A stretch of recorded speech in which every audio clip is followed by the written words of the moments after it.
नमस्कार गाईज, मी घरातून आता निघत आहे शॉपला जायला. ॲक्च्युली सकाळपासून कामं आवरून मुलीचं करून आणि तिला स्कूलला पाठवलं. आता मी चाललेली आहे शॉपमध्ये आणि बॅग वगैरे टिफिन वगैरे पॅक करून आता मी शॉपला चाललेली आहे. आता इथून मी जाईन ऑटो स्टँडला, कारण की पाऊस थोडासा कमी झाला होता, त्याच्यामुळे मी निघाली. आणि ऑटो स्टँडजवळ जाईपर्यंत थोडा पाऊस जास्त होता, त्याच्यामुळे ती व्हिडिओ काढता नाही आली मला. आणि मग तिथून मग शॉपमध्ये बस स्टॉपला गेली. बस स्टॉपला तर खूप गर्दी होती, कारण की बस आलीच नव्हती. सगळे लोक हे करत होते की अजून आली नाही आहे. नंतर फायनली बस आली, थोडीशी जागा मिळाली, कारण की जागा खूप म्हणजे रश होती. आणि मग बसमधून उतरली. बसमधून मग मी एका शॉपमध्ये गेली. त्या शॉपमध्ये मला ना फॅब्रिक हवं होतं, म्हणून मी त्या शॉपला गेली. शॉपमधून ते फॅब्रिक घेतलं आणि शॉपला गेले. माझे कस्टमर आले, तिने हे धोती मुलीची आणि एक टॉप बनवायला दिला होता तिने. हे बघा, त्यांचं हा लुक आहे, खूप छान झालेला आहे. आणि खाली धोती ग्रीन कलरची आहे. हे बघा, ही ग्रीन कलरची धोती आहे. मी त्यांना दिलं पॅक करून. त्यानंतर मी माझं एका साडीला फॉल लावायचे होते, त्याचं फॉल लावलं. आणि मग त्यानंतर मी घरी जाण्यासाठी खूप कचरा झाला होता. खूप कचरा झाला होता, कारण की मी जाताना सगळं पूर्ण शॉप साफ करून जाते, कारण की कधी कधी मला लेट होतो यायला. पण माझं जे ओपन करतात, तर मग ते कसं सकाळी सकाळी मग घाण दिसली नाही पाहिजे, त्याच्यामुळे.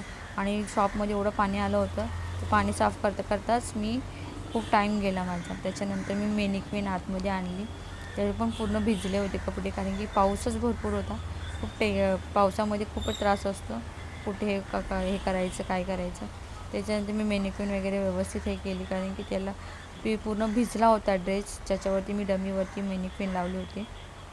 त्यानंतर पूर्ण पाणी वगैरे हे केलं आणि मी सगळं सामान आतमध्ये ठेवायला गेली.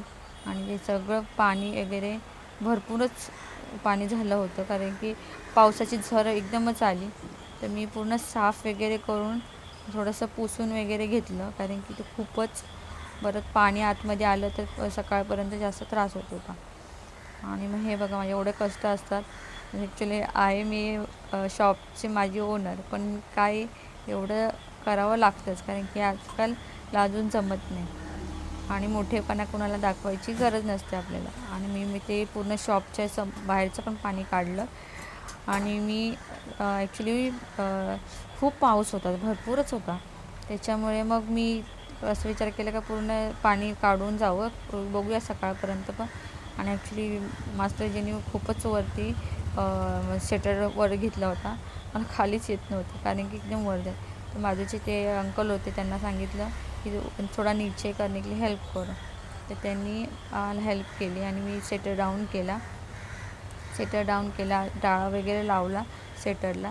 ॲक्च्युली माझ्या शॉपला दोन्ही साईडून सेटर आहेत, त्याच्यामुळे समोरचा आणि साईडचा भाग होता. आणि मी सेटर डाऊन करून टाळा लावला आणि घरी निघाली. पाऊस भरपूरच होता ना, त्याच्यामुळे मी हळूहळू चालली होती रिक्षा स्टँडपर्यंत.